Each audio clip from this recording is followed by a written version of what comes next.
Ada kejutan muncul dalam bursa calon gubernur Jakarta.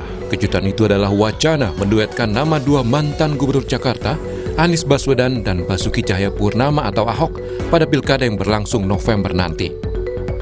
Sekjen PDI Perjuangan Hasto Kristianto angkat bicara soal ramainya nama Anies atau Ahok sebagai bakal calon gubernur dan calon wakil gubernur. Hasto bilang nama-nama Bacagub dan Bacawagub diusulkan dari DPC dan DPD partai. Dan nama-nama itu baru masuk proses penjaringan di tingkat provinsi, sehingga Hasto belum bisa menyebut siapa nama yang sedang diusulkan ranting PDI Perjuangan. Kita kan partai demokrasi yang berkarakter Indonesia, sehingga nama-nama itu diusulkan dari bawah. Kalau gubernur diusulkan dari DPC dan DPD partai, dan nama-nama tersebut sekarang baru proses penjaringan di tingkat provinsi untuk calon gubernur dan wakil gubernur. Jadi nama-nama akan tersaring sesuai dengan usulan dari daerah-daerah yang mohon maaf belum bisa kami sebut nama-nama yang terdaftar karena masih melakukan proses pencermatan.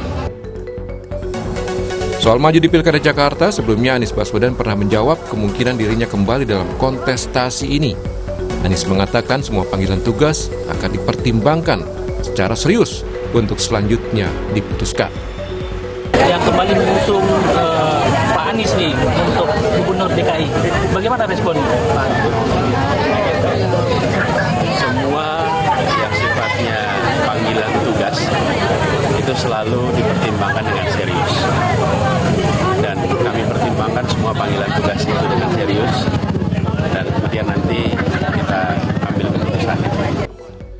Hingga saat ini, DPC PDI Perjuangan Jakarta belum mengusulkan nama Bacagub ke DPD.